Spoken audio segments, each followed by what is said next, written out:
Bismillahirrahmanirrahim. Assalamualaikum warahmatullahi wabarakatuh. Alhamdulillah wassalatu wassalamu ala Rasulillah wa ala alihi wa sahbihi wa mawalah wa la hawla wa la quwwata illa billahi wa ba'du.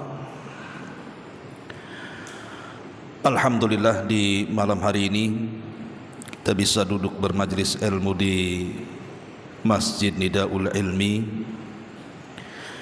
Salawat dan juga salam kita hadiahkan kepada Rasul kita Nabi besar Muhammad sallallahu alaihi wa ala alihi wasallam.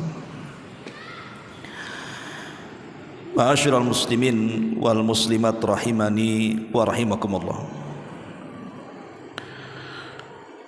Tema di malam hari ini kita akan membahas satu kisah menarik di dalam sejarah Nabi sallallahu alaihi wasallam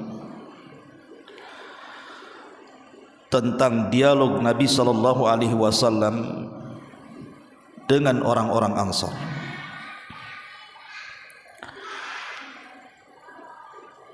Kita tahu bahwa dalam peperangan Hunain,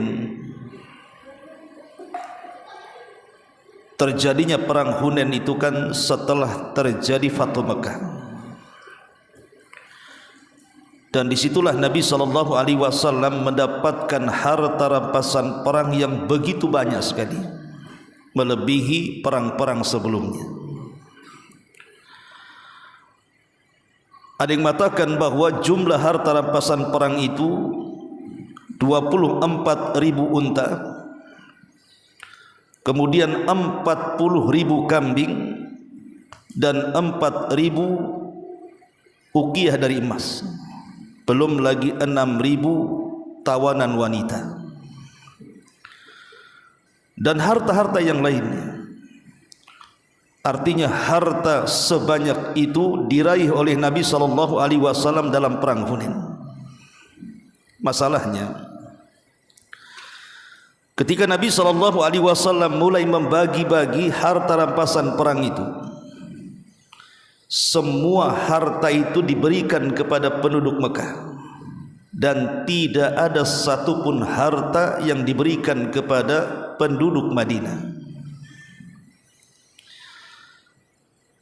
Akhirnya kemudian orang-orang Ansar, orang-orang Madinah ini merasa kurang puas dengan pembagian Nabi sallallahu alaihi wasallam. Seolah-olah mereka mengatakan bahwa pedang-pedang kami yang berlumur darah, tapi harta mereka yang dapati. Akhirnya kemudian tentu mereka tidak benci Nabi sallallahu alaihi wasallam. Tidak mungkin orang-orang Ansar membenci Nabi. Tapi itulah terkadang harta itu mempengaruhi dada manusia, hatta para sahabat sekalipun. Makanya kemudian mereka berbicara di belakang Nabi sallallahu alaihi wasallam, tapi riak-riak pembicaraan mereka itu juga terdengar ke telinga Nabi sallallahu alaihi wasallam. Akhirnya kemudian datanglah pembesar mereka, Sa'ad ibn Ubadah radhiyallahu anhu, menemui Nabi sallallahu alaihi wasallam. Kemudian Nabi sallallahu alaihi wasallam bertanya kepada Sa'ad ibn Ubadah, apakah yang dikatakan orang-orang Ansar itu benar? Maka Sa'ad ibn Ubadah mengatakan, tentu wahai Rasul, bagaimana pendapatmu tentang mereka? Maka Sa'ad mengatakan, aku pun bagian daripada mereka orang-orang Ansar. Ketika Nabi sallallahu alaihi wasallam melihat sudah mulai ada keributan di tengah-tengah orang Ansar, maka Rasul meminta kepada Sa'ad ibn Ubadah untuk mengumpulkan di lembah itu hanya khusus orang-orang Ansar. Jangan ada orang Muhajirin yang masuk di situ. Akhirnya kemudian Sa'ad ibn Ubadah menggerakkan semua orang Ansar untuk kumpul di lembah itu. Walaupun orang-orang Muhajirin berusaha untuk hadir, Rasul melarang, tidak boleh ikut hadir di situ. Ini khusus majelisnya orang-orang Ansar. Maka setelah kemudian orang-orang Ansar berkumpul di lembah itu, mulailah Nabi SAW berceramah kepada mereka. Disinilah letak bagaimana seorang leader, seorang pemimpin ketika menyelesaikan permasalahan. Nabi SAW mulai bicara dengan orang-orang Ansar dan mengatakan, ya ma'syaral Ansar, maqalatun balagatni ankum. Wahai orang-orang Ansar, ada berita yang sampai kepadaku. Wajidatun wajadtumuha alayya fi anfusikum, tentang sesuatu yang kalian tanggapi mengenai diriku. Kemudian orang-orang Ansar terdiam ketika Nabi SAW mulai memberikan muqaddimah dalam khutbahnya. Kemudian Nabi SAW menjelaskan posisinya dan mengatakan, alam atikum dhullalan fahadakumullah wa alatan fa'aghnakumullah wa a'daan fa'allafallahu baina qulubikum. Kata Nabi SAW, bukankah aku datang sebelum ini dalam keadaan kalian tersesat, lalu Allah memberikan hidayah kepada kalian lantaran diriku? Bukankah dulu kalian miskin, kemudian Allah Subhanahu wa ta'ala memuliakan kalian dengan kekayaan lantaran diriku? Dan bukankah kalian dulu saling bermusuhan dan bertentangan di antara kalian? Allah lembutkan hati-hati kalian. Maka orang-orang Ansar terdiam. Mereka hanya mengatakan, bala wallahi wa rasuluhu aman wa afdal. Mereka mengatakan, tentu Allah dan Rasulullah karunia terbesar yang kami dapati selama ini. Maka Nabi SAW kemudian mengatakan, ala tujibuni ya ma'syaral Ansar, tidakkah kau jawab ucapanku wahai orang-orang Ansar? Maka orang-orang Ansar mengatakan, bimadza nujibuka ya Rasulullah, dengan apa kami harus menjawab semua pertanyaan? Lillahi wali rasulihi al-man wal fadl, bukankah milik Allah dan Rasulnya karunia dan keutamaan? Ma'asyiral muslimin yang dimuliakan Allah Subhanahu wa ta'ala. Kemudian Rasul SAW melanjutkan khutbahnya dengan mengatakan, ya ma'syaral ansar, wallahi law syi'tum laqultum fala saddaqtum wala sudiktum. Demi Allah wahai ma'syaral ansar, kalau kalian mau, tentu kalian akan bicara tentang aku dan semua pembicaraan kalian benar dan seluruhnya dibenarkan. Kemudian Rasul mengatakan, ataina mukadzaban fasaddaqnak wa makhdulan fanasarnak wa taridan faawainak wa ilan faasainak. Dulu engkau wahai Rasul, wahai Muhammad, datang kepada kami, kau didustakan orang-orang Quraisy. Siapa yang membenarkan? Kami orang-orang Ansar yang membenarkan. Dulu orang-orang Mekah telah menghina dan merendahkan dirimu wahai Muhammad, kami yang menolong kamu. Dulu engkau diusir oleh kaum, siapa yang melindungimu? Kami yang melindungimu. Dulu engkau susah, miskin, akhirnya engkau memberikan, atau kami memberikan kedudukan kepadamu di kota ini, di kota Madinah maksudnya. Dari sini ikhwatul fillah muliakan Allah Subhanahu wa taala, lihat bagaimana Nabi SAW tidak pernah melupakan jasa manusia. Ingat, akhlak Rasul itu tidak pernah melupakan jasa siapapun yang berjasa kepadanya. Makanya dia menyebutkan jasa-jasanya orang Ansar di sini. Kata Nabi SAW, Kalau kalian mau bicara tentang aku, silahkan, dan aku yakin semua pembicaraan kalian itu tidak ada dusta dan semua benar dan pasti dibenarkan. Hei Muhammad, dulu engkau didustakan, kami yang membenarkannya. Dulu engkau dihinakan, kami yang menolongnya. Dulu engkau diusir, kami yang melindunginya. Dulu engkau miskin, kami yang memberikan kemuliaannya. Kalau kalian ucapkan kata-kata itu kepadaku, aku tidak akan sanggah ucapan kalian. Semuanya benar dan dibenarkan. Kemudian Nabi SAW menyambung bicaranya dan mengatakan, ya ma'syaral ansar, fi anfusikum fi lu'a'ati minad dunya ta'allafta biha qauman liyuslimu wa wakaltukum ila islamikum. Kemudian Nabi SAW mengatakan, wahai orang-orang Ansar, jika sedikit daripada dunia yang sudah kita dapatkan, maksudnya dari harta rampasan perang itu, digunakan untuk melembutkan hati sebuah kelompok supaya mereka kuat Islamnya, apakah salah aku berikan harta itu kepada mereka, sedangkan aku wakilkan diriku untuk keislaman kalian?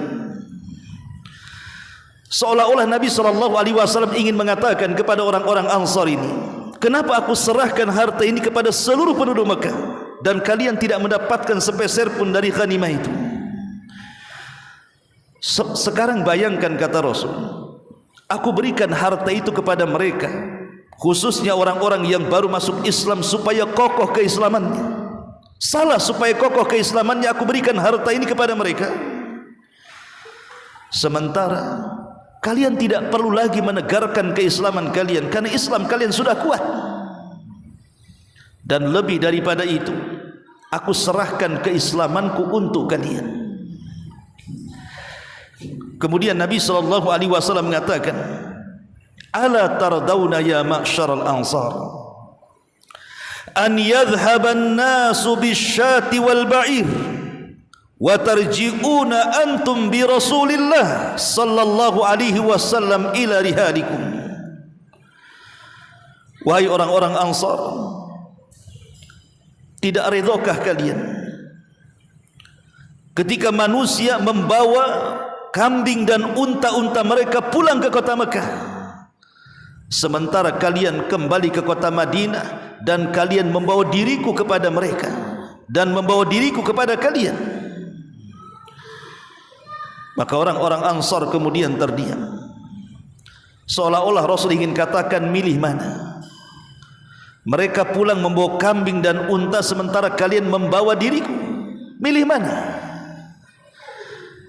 Tentu ikhwatu fiddin, membawa Nabi SAW jauh lebih mulia dibandingkan membawa harta rampasan perang. Kemudian Nabi SAW mengatakan, fawalladhi nafsi Muhammadin biyadi laulal hijratu lakuntu imra'an minal ansar walau salakan nasu syi'ban wa salakatil ansaru syi'ban lasalaktu syi'bal ansar, kata Rasul. Demi zat Muhammad yang berada di genggamannya, kalaulah bukan karena hijrah, kata Nabi SAW, niscaya aku adalah bagian daripada orang-orang Ansar.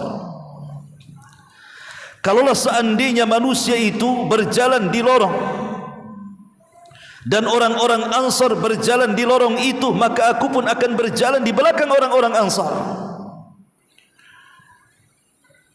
Ma'asyiral muslimin yang dimuliakan Allah Azza wa Jalla. Kemudian kalaulah sekalian manusia melalui satu lembah dan orang-orang Ansar pun ikut di lembah yang sama, niscaya aku pun ikut di belakang lembah itu. Kemudian Nabi SAW mengatakan, Allahumma arhamil ansar wa abna'il ansar wa abna'i abna'il ansar. Ya Allah, rahmatilah orang-orang Ansar, anak orang-orang Ansar dan cucu-cucu orang-orang Ansar. Maka seluruh orang-orang Ansar mendengar kalimat itu, mereka pun menangis dan mengatakan radina bi Rasulillah sallallahu alaihi wasallam. Kami ridha dengan membawa Rasulullah sallallahu alaihi wasallam tanpa membawa harta rampasan perang. Ma'asyiral muslimin yang dimuliakan Allah Subhanahu wa taala, ini satu kisah dialog antara Nabi sallallahu alaihi wasallam dan orang-orang Ansar. Saya tidak hendak bercerita tentang perang Hunain, karena perang Hunain pernah saya ceritakan di sini dulu sewaktu membaca kitab sejarah Nabi sallallahu alaihi wasallam di masjid ini. Yang ingin saya ambil petik faedah daripada kisah ini, bagaimana sekelas para sahabat Nabi sallallahu alaihi wasallam, sekelas Ansar yang mereka lama duduk bersama Rasul, bermajlis bersama Rasul, belajar dengan Rasul, tapi mereka ketika berhadapan dengan dunia, dunia bisa mempengaruhinya. Itulah yang dikatakan Umar bin Khattab radhiyallahu an kepada Abu Ubaidah ibnul Jarrah. Saat Umar bin Khattab kemudian hendak mengambil kunci Baitul Maqdis, kemudian dia pun berangkat dari kota Madinah menuju Syam, masuklah ke tenda Abu Ubaidah ibnul Jarrah. Dilihatnya tidak ada satupun benda-benda berharga di tenda itu, padahal dia jenderal perang dan pemimpin pasukan. Ketika itu Umar bin Khattab menangis dan mengatakan, kulluna ghayyaratna dunya illa anta ya Aba Ubaidah. Kami semua terubahkan dengan dunia kecuali engkau wahai Aba Ubaidah. Lihat bagaimana ucapan Umar, kulluna ghayyaratna dunya. Kami semua terubahkan dengan dunia. Karena dunia, ikhwatu fiddin, muliakan Allah Subhanahu wa taala, kalau tidak ada sifat qanaah di dalamnya, maka dunia itu akan merusak segalanya. Makanya kenapa Nabi sallallahu alaihi wasallam dalam khutbatu hajjatil wada, Rasul mengatakan, mal faqru ahsya alaikum, bukanlah kefakiran yang aku takutkan kepada kalian, walakin ahsya alaikum an tubsatat dunya kama busitat ala man kana qablakum fatanafasuha kama tanafasal ladzina min qablikum fatuhlikakum kama ahlakathum. Bukanlah kefakiran yang aku takutkan kepada kalian. Rasul mengatakan seperti ini dalam riwayat ketika beberapa para sahabat membawa harta yang sangat banyak dari negeri Bahrain. Kemudian para sahabat senang dengan harta itu. Kemudian Rasul mengatakan, bukanlah kefakiran yang aku takutkan kepada kalian, tetapi yang aku takutkan kepada kalian, kata Rasul, ketika dunia dibentangkan kepada kalian seperti dibentangkan kepada umat sebelum kalian, kalian mengejar dunia sebagaimana umat sebelum kalian mengejarnya, kemudian kalian dihancurkan oleh dunia sebagaimana umat sebelum kalian dihancurkan oleh dunia. Lihat bagaimana ikhwatu fiddin muliakan Allah Subhanahu wa taala, dunia ini mempengaruhi segalanya. Abdullah ibn Umar radhiyallahu anhu pernah mengatakan, dahulu di zaman Nabi sallallahu alaihi wasallam, orang-orang tua kami, saudara-saudara kami, teman-teman kami lebih diutamakan dibandingkan dinar dan dirham mereka. Tapi di zamanku, kata Ibnu Umar, dinar dan dirham itu lebih diutamakan dibandingkan orang tua, saudara dan teman-teman yang dicintainya. Mungkin dalam istilah kita itu, kalau sudah cerita dunia itu tidak kenal saudara. Akhirnya musuhan anak dengan orang tua, musuhan saudara dengan saudara, berselisih antara teman dengan teman, dan begitu seterusnya. Dunia ini memecah belah segalanya. Ma'asyiral muslimin yang dimuliakan Allah Subhanahu wa taala, ada perkataan bagus sekali dari Fudail ibn Iyad rahimahullahu taala. Fudail ibn Iyad rahimahullahu taala. Apa kata Fudail ibn Iyad? Dia mengatakan, "Innila arhamu thalathatan." Sesungguhnya aku sangat sayang dengan 3 manusia. Kata Fudail bin Iyad, aku sangat sayang dengan 3 manusia, oleh karena itulah irhamu, sayangilah 3 manusia ini. Kata Fudail bin Iyad, azizu qaumin dhalla wa ghaniyu qaumin iftaqara wa aliman tal'abu bihi dunya. Kata Fudail bin Iyad, yang pertama azizu qaumin, seorang pejabat, orang yang memiliki kedudukan dalam kaumnya, tiba-tiba kemudian jatuh dan dihinakan. Yang kedua orang kaya raya, tiba-tiba jatuh miskin. Dan yang ketiga orang alim yang dipermainkan dunia. Antum pernah mendengar kalimat post power syndrome? Pernah kan? Post power syndrome itu artinya orang yang belum move on, mungkin bahasa kita. Dulunya mantan pejabat, kemudian pensiun, merasa masih punya jabatan. Itu namanya post power syndrome. Jadi seolah-olah masih menjabat saja dia, sehingga kemudian kehidupannya itu kayak orang gila jadinya. Asih nunjuk-nunjuk orang, bentak-bentak orang, mentang-mentang di hadapan orang, padahal dia sudah tidak dihargai, bahkan tidak pun dihormati. Maka kalau kita tidak sayang dengan mereka, mereka ini orang-orang yang akalnya hampir hilang.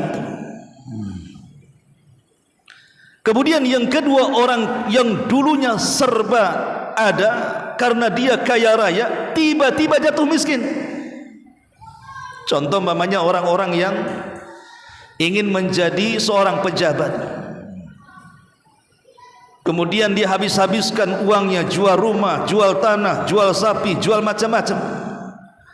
Tiba-tiba setelah dia mencalonkan diri, tidak terpilih, harta habis, jabatan pula tidak diraih. Akhirnya apa? Banyak yang gila mendadak. Lihat di YouTube itu ada orang telanjang naik ke atas genting, rupanya tidak terpilih jadi kepala desa, baru lurah. Mana di atas lurah itu? Kan stres jadinya kan. Pejabat yang jatuh stres, orang kaya yang miskin stres, termasuk orang alim yang dipermainkan dunia. Ada orang-orang awam ikhwatu fiddin, tapi mereka punya kekuasaan, mereka punya kekayaan. Akhirnya membayar para ulama, membayar para ustadz, para dai, disuruh membuatkan fatwa untuk pembenaran kebatilan mereka. Ini kan bahaya. Di mana ilmunya? Makanya Sufyan Ats-Tsauri rahimahullahu taala, orang yang paling lantang membicarakan soal zuhud, dia dikritik oleh muridnya dan mengatakan, ya imam, engkau bicara zuhud, zuhud, zuhud, sementara engkau kaya raya. Dia tidak paham, seolah-olah makna zuhud itu harus miskin. Maka Sufyan Ats-Tsauri mengatakan, kenapa saya harus kaya?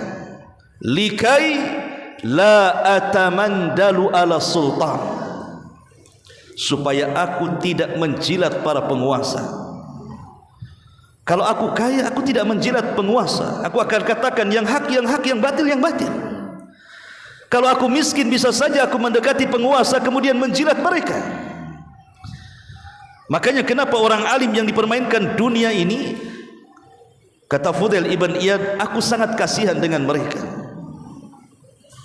Itulah ikhwatu fiddin muliakan Allah subhanahu wa ta'ala. Orang kalau tidak punya sifat qanaah, maka dalam 3 kondisi ini pasti orang itu akan stres. Saya kenal satu kawan itu, dulu mantan polisi, termasuk tinggi pula jabatannya di kepolisian itu, dan sekarang sudah paripurna, sudah pensiun. Tapi kalau sudah duduk dengan saya itu, karena masih orang awam, Pokoknya duduk di mana saja, ketemu di mana saja, dia akan cerita masa lalunya. Seolah-olah nggak terima tuh. Seolah-olah dia masih jenderal saja, padahal udah nggak jenderal. Lah ini kan bahaya seperti ini. Itu orang yang dibayang-bayangi dengan dunia itu. Dia belum menerima takdir bahwa kondisi dia berbalik 180 derajat, bahwa manusia itu tilkal ayyamu nudawiluha bainan nas wa tilkal ayyam nudawiluha bainan nas. Namanya hari itu kan diputar-putar ya kawan. Kadang di atas, kadang di bawah, kadang kaya, kadang miskin, kadang dapat jabatan, kadang dapat bawahan, dan begitu seterusnya. Maka post power syndrome ini akibat karena dunia ini diletakkan dalam hati dan tidak diletakkan dalam tangan dia. Ma'asyiral muslimin yang dimuliakan Allah Subhanahu wa taala. Ada perkataan yang bagus dari para ulama salaf. Di antaranya perkataan Al-Imam Al-Auza'i rahimahullahu ta'ala, dia mengatakan, inna man qanna'a kana ghaniyan wa in kana muftaqaran wa man lam yaqna kana faqiran wa in kana mukthira. Dia mengatakan, inna man qanna'a kana ghaniyan wa in kana muftaqira wa man lam yaqna kana faqiran wa in kana mukthira. Orang yang dalam hatinya dipenuhi dengan qanaah. Qanaah itu artinya redha dengan pemberian Allah Subhanahu wa taala. Maka kalau dia bisa menanamkan seperti itu, maka dia orang yang paling kaya. Tapi sebaliknya orang yang tidak punya sifat qanaah, tidak redha dengan pemberian Allah, maka hakikatnya dia orang miskin walaupun dia kaya. Makanya konsep Islam itu ikhwatu fiddin yang dimuliakan Allah Azza wa Jalla, ketika membedakan siapa miskin siapa kaya, sudah membuat aturan di mana Rasul mengatakan walaisal ghani bi kasratil ard. Orang kaya itu bukan orang yang banyak hartanya, bukan orang yang banyak kos-kosannya, bukan orang yang banyak tanahnya, bukan orang yang banyak ternaknya, bukan orang yang banyak uangnya. Itu bukan konsep orang kaya dalam Islam. Walaupun di mata manusia mungkin boleh jadi kita katakan dia orang kaya, tapi Rasul mengatakan walakinnal ghina ghina nafsi. Tapi kaya itu adalah ketika hati dipenuhi dengan kecukupan. Dari situ Rasul sallallahu alaihi wasallam mengatakan qad aflaha man aslama wa ruziqa kafafan wa qanna'ahu Allahu bima ata. Sungguh beruntung orang-orang yang diberikan hidayah Islam, kemudian diberikan rizki yang cukup sehingga tidak meminta-minta, dan Allah berikan dalam hatinya qanaah, redha dengan pemberian Allah Subhanahu wa taala. Lah sifat inilah yang sebenarnya menenangkan hati siapapun. Karena manusia itu terkadang diuji dengan dunia, kalau tidak sabar bisa dia stres. Seorang syekh bercerita, ada seorang Arab Badui itu tinggal di padang pasir, dan kebiasaan orang Arab Badui itu tidak suka tinggal menetap di satu tempat. Dia suka berpindah-pindah.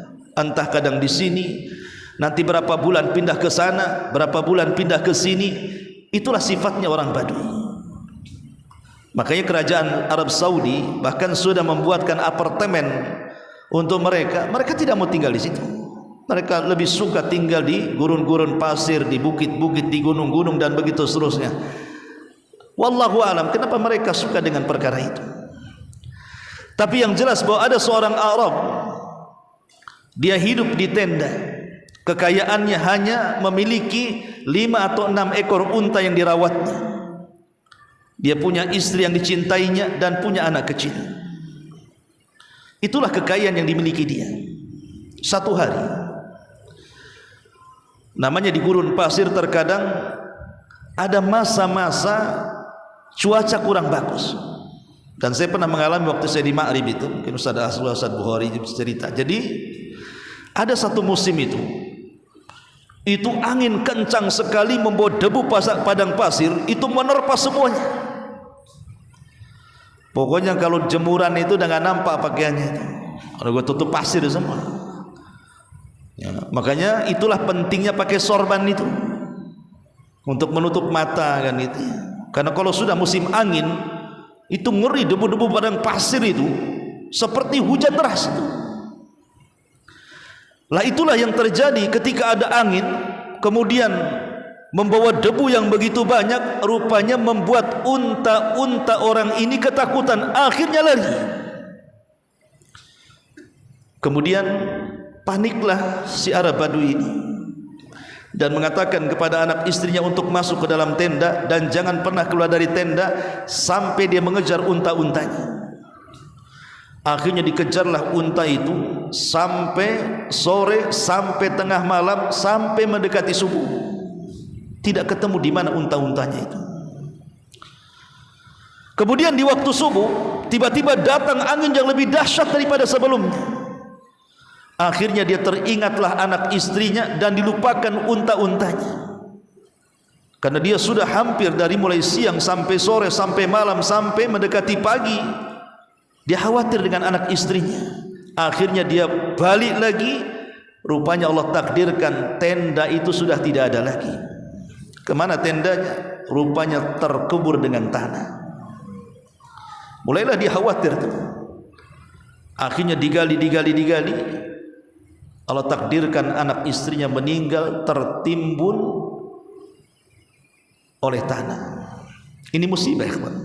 Satu sisi untanya hilang.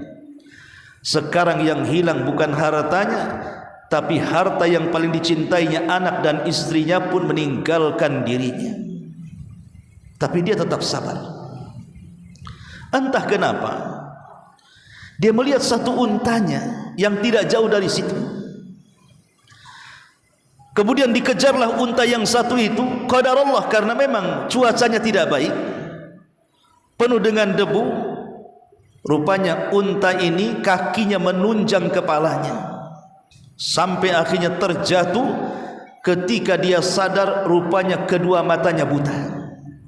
Subhanallah. Lihat bagaimana musibah Allah subhanahu wa ta'ala yang ditimpakan Allah kepada hambanya. Sudah semua hartanya hilang, orang yang dicintainya hilang, bahkan dari anggota badan yang paling dicintai kita semuanya mampu memandang pun Allah hilangkan keduanya. Terkadang sifat musibah itu ada yang beruntun seperti ini. Ketika dia sadar dalam kondisi buta, dia berteriak-teriak dan mengatakan, agisni, agisni. Siapa yang bisa menolongku? Siapa yang bisa menolongku? Lah qadarullah, ketika itu ada pengawal khalifah. Kemudian menolong dia, kemudian dihadapkan kepada sang khalifah. Kemudian dia bercerita kepada sang khalifah tentang kisah yang baru saja dialaminya. Makanya ikhwatu fillah muliakan Allah azza wa jalla. Kalau orang tidak kuat iman, kita lihat kan, ada orang yang tadinya sehat, aktivitasnya ya biasa-biasa saja seperti kita beraktivitas. Tiba-tiba entah kepeleset, kemudian terbentur kepalanya, kemudian pembuluh darahnya pecah, akhirnya dioperasi stroke, kemudian koma. Dalam kondisi dia sadar tapi tidak bisa bicara. Terkadang orang seperti ini kalau tidak dikuatkan imannya, itu bisa putus asa, ikhwan. Ya.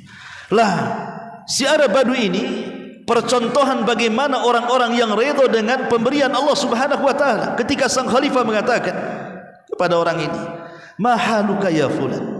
Bagaimana sekarang kondisimu dengan musibah yang telah menimpamu dalam waktu dekat ini? Maka dia mengatakan kepada sang khalifah dan mengatakan, ya khalifah, tidak ada yang bisa aku lakukan kecuali aku harus redha dengan takdir Allah subhanahu wa ta'ala. Harus redha dengan takdir Allah, artinya berjalan dengan takdir. Maka kalau kita melihat perkataan Fudail ibn Iyad tadi tentang orang-orang yang post power syndrome tadi, kalau orang ini tidak redha dengan kondisi yang Allah berikan kepada mereka, bisa saja stres kehidupan mereka, ikhwan. Boleh jadi akhirnya banyak penyakit datang dan boleh jadi mungkin umurnya pun tidak lama lagi. Lah disinilah ikhwatu fiddin pentingnya menanamkan redha dan qanaah, karena hanya dengan itulah kita bisa menundukkan dunia di hadapan kita. Tapi kalau para sahabat saja terpengaruh dengan harta, bagaimana pula kita?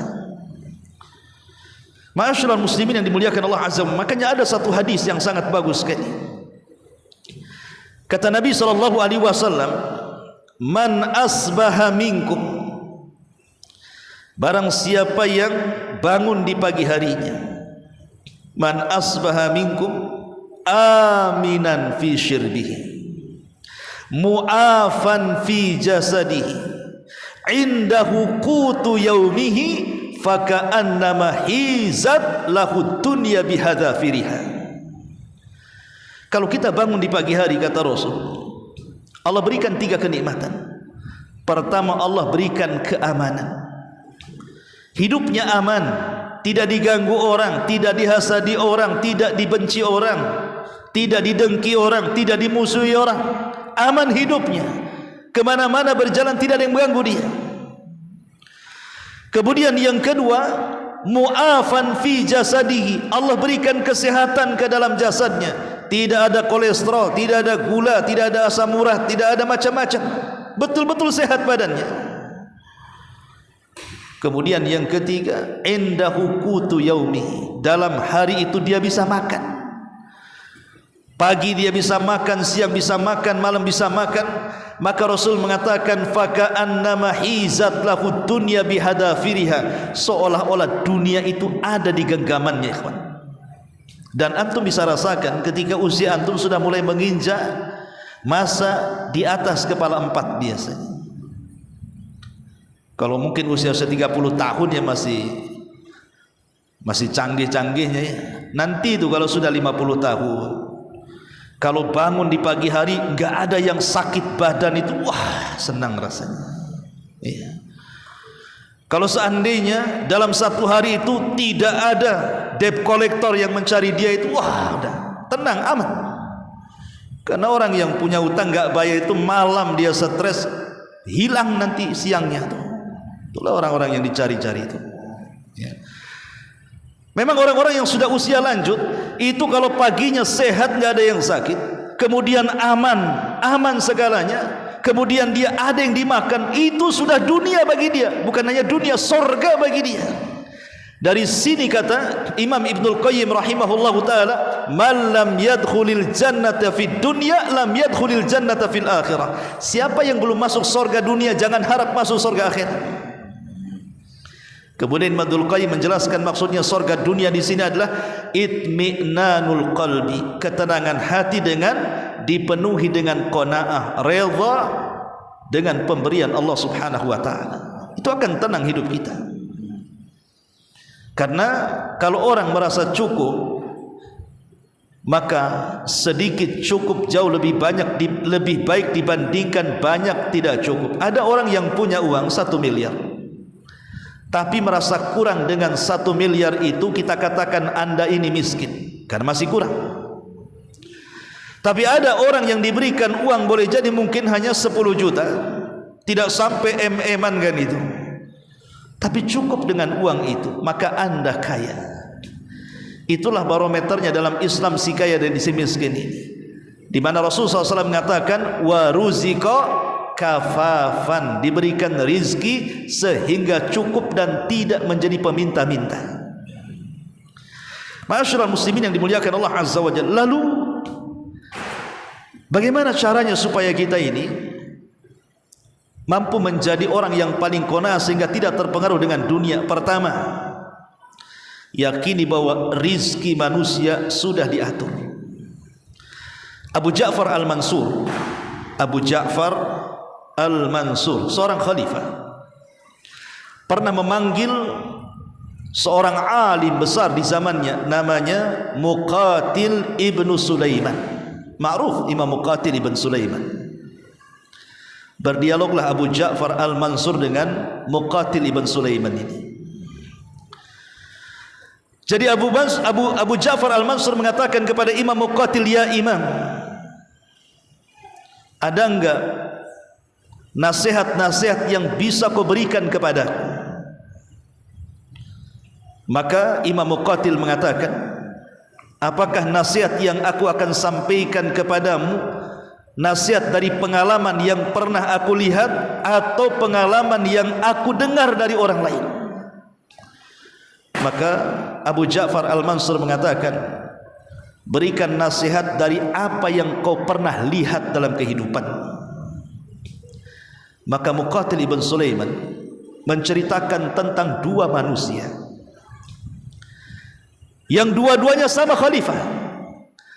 Pertama Umar bin Abdul Aziz, dan yang kedua Hisham atau Abdul Malik ibn Hisham, Hisham ibn Abdul Malik.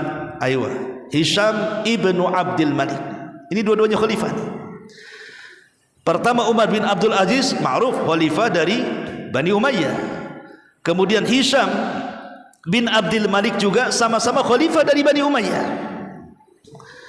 Kata Muqatil ibn Sulaiman, dia mengatakan, ketika Umar bin Abdul Aziz meninggal dunia,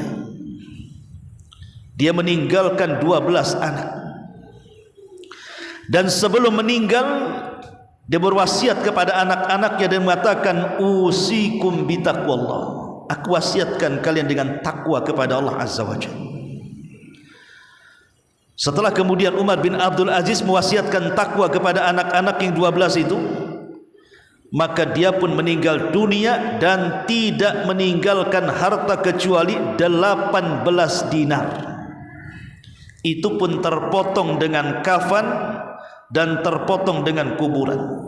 Dengan kafan 5 dinar dan kuburan 4 dinar. Artinya tinggal 9 dinar saja. Itulah warisan yang diberikan kepada 12 anaknya. Tetapi Hisham bin Abdul Malik, dia punya 4 istri dan memiliki banyak anak. Ketika Hisham ibn Abdul Malik meninggal dunia, masing-masing satu istrinya mendapatkan warisan 80.000 dinar. 80.000 dinar, ikhwan. Itu satu istri itu. Kalilah 4 istrinya. Belum lagi dengan istananya, belum lagi dengan harta-harta, benda, perhiasan dan begitu seterusnya. Ini baru bicara uangnya saja. Setiap satu istri mendapatkan 80.000 dinar kali 4 istri. Sementara Umar bin Abdul Aziz hanya mewarisi 18 dinar, itu pun dipotong kafan dan kuburan. Anaknya banyak 12. Dapat berapa dinar? 1 dinar itu 4 gram lebih. Ya. Tapi kata Muqatil ibn Sulaiman, demi Allah, aku saksikan dengan kedua mataku, katanya. Ketika kedua khalifah ini meninggal dunia, maka anak-anak Umar bin Abdul Aziz semua menjadi kaya raya. Dan aku saksikan satu anaknya menyumbangkan 100 unta dengan perbekalannya untuk jihad di jalan Allah Subhanahu wa ta'ala. Tapi aku melihat anak-anak Hisham ibn Abdul Malik semua menjadi pengemis di pasar-pasar. Lihat, kawan. Kata Muqatil ibn Sulaiman, aku melihat anak-anak Umar bin Abdul Aziz walaupun mereka tidak dapat harta warisan, tapi mereka mendapatkan warisan takwa dari ayahnya. Wa man yattaqillah yaj'al lahu makhraja. Siapapun yang bertakwa kepada Allah, Allah pasti akan berikan jalan keluarnya. Wa yarzuqhu min haitsu la yahtasib. Pasti Allah akan berikan harta dari mana yang ia tidak tahu arahnya. Buktinya 12 anak daripada Umar bin Abdul Aziz semua menjadi orang kaya dan menjadi ulama. Tapi anaknya Hisham ibn Abdul Malik padahal warisannya banyak. Tapi setelah kemudian ayahnya meninggal dunia, tergulingkan kekuasaannya, semua anaknya menjadi pengemis di pasar-pasar. Kata Muqatil ibn Sulaiman, begitulah dunia, kadang pergi, kadang datang. Tapi yang jelas bahwa rizki itu sudah ditentukan. Bahkan Allah tidak pernah mewafatkan seorang hamba sampai disempurnakan rizkinya. Sampai seorang saya bercerita, jadi ada seorang Arab Badui, dia melangkah ke sebuah tempat yang ada sumur besar di situ. Jelas sumurnya, bukan tidak jelas. Lain kalau seandainya sumurnya mungkin banyak, ya semacam mungkin ada rerumputan yang tidak tahu itu sumur gitu ya. Ini sumur ini jelas, tapi memang sudah takdirnya di situ. Dia mendekati sumur itu, kemudian dia pingin lihat saja kedalaman sumur itu. Allah takdirkan kepleset, kemudian jatuh ke dalam sumur. Berteriaklah dia di dalam sumur itu. Adalah orang yang lewat di situ. Akhirnya mendengar teriakan si Arab yang masuk jatuh ke dalam sumur, tiba-tiba terdiam dan tidak lagi mengeluarkan suara. Maka ditolonglah, carikan orang-orang, dikumpulkan untuk menolong orang yang jatuh ke sumur ini. Maka salah seorang di antara mereka turun dengan membawa tali, kemudian mengangkat jasadnya. Rupanya nadinya masih berdetak, artinya masih hidup, dan dia seolah-olah kehausan. Maka baru di pertengahan di antara sumur itu, sudah sampai pertengahan sumur itu, akhirnya kemudian yang menolong berteriak agar diturunkan air susu supaya diminumkan, supaya dia punya tenaga. Maka kemudian oleh kawan-kawan yang lain diberikan tali, kemudian diulurkan air susu itu sampai terpegang oleh orang yang menolong, kemudian diminumkan. Setelah diminumkan, dia pun merasa segar. Setelah merasa segar, sadar, kemudian naik lagi ke atas. Maka orang yang menolong kemudian dia naik duluan, kemudian menarik orang ini. Allah takdirkan pula lah itu, putus pula itu tali itu. Kemudian jatuh lagi. Ketika ditolong kedua kalinya, Allah cabut nyawanya. Syahidnya apa di sini? Dalam kondisi antara hidup dan mati, seolah-olah dia diisyaratkan untuk mengambil rizki terakhirnya apa? Minum susu. Itu rizki terakhirnya. Dari sinilah kemudian Nabi SAW mengatakan, ya ayyuhan nas ittaqullaha wa ajmilu fit talab fa inna nafsan lan tamuta hatta tastawfiya rizquha wa in abta'a anha, kata Rasul. Wahai manusia, bertakwalah kepada Allah, perbaiki cara cari rizkimu, karena sesungguhnya jiwa itu tidak akan dicabut nyawanya sampai disempurnakan dulu rizkinya walaupun lambat. Maka kita harus yakin bahwa rizki kita itu sudah ditentukan. Kalau ini yang jadi keyakinan kita, tenanglah hidup di dunia ini. Yang kedua, karena begini ikhwan, kalau rizki sudah ditentukan, buat apa kita mencari dengan cara yang culas, dengan cara yang jahat, dengan cara yang tidak jelas? Juga Anda mau mengambil dengan cara mencuri, Anda mau mengambil dengan cara halal, toh juga kalau takdirnya segitu tidak akan merubah takdirnya. Cuman kadang orang tidak sabar, harusnya mendapatkan rizki dengan cara yang halal, karena tidak sabar akhirnya mendapatkan dengan cara yang haram kan. Ini masalahnya, karena dia tidak yakin bahwa rizki dia sudah ditanggung, dicatat. Yang kedua, ridha dengan pemberian Allah Azza wa Jalla, atau disebut dengan qanaah tadi. Kalau seorang ridha dengan pemberian Allah Subhanahu wa taala, pasti akan tenang hidupnya, sedikit ataupun banyak, maka dia tetap mengatakan alhamdulillah ala kulli halin. Kemudian yang ketiga, tidak memandang ke atas, pandanglah ke bawah, tapi dalam bab dunia, bukan dalam bab akhirat. Kalau dalam bab akhirat, janganlah terus memandang ke bawah, pandang ke atas. Kalau akhirat, ada teman kita hafal Quran 2 juz, kita jangan cerita hafal, tak bunyi pun baca Quran karena tak bisa. Jangan pula kemudian memandang, masih banyak orang yang enggak bisa baca Quran seperti saya tidak malu. Gimana orang ini? Kalau urusan akhirat jangan pandang ke bawah, pandang ke atas. Masa dia bisa hafal, saya tak bisa? Itu maksudnya. Tapi kalau urusan dunia, memang ini kaidah. Kalau ini tidak dipakai kaidah ini, pasti kita akan kufur dan tidak menjadi orang yang bersyukur. Makanya di ujung hadis ketika Rasul mengatakan unzuru ila man huwa asfala minkum wa la tangduru ila man huwa fawqakum fa huwa ajrar alla tajrar nikmatallahi alaihi. Lihat ke bawah, jangan lihat ke atas, karena itu akan lebih bisa bersyukur lagi kepada Allah Azza wa Jalla, maka tenang hatinya. Kemudian yang terakhir, ikhlas, tawakal dan berdoa. Inilah yang menjadikan kemudian kita tidak akan terpengaruh. Tapi yang jelas bahwa saya, antum, siapapun lah manusianya, hatta para sahabat tadi sudah dijelaskan kan, dunia ini mempengaruhi, ikhwan. Makanya kenapa Nabi SAW senantiasa meminta kepada kita untuk berdoa. Apa doanya? Allahumma inas'alukal huda wat tuqa wal afafa wal ghina. Ghina itu terakhir. Yang pertama takwa dulu, supaya dengan takwa itu tidak mempengaruhi ghinanya.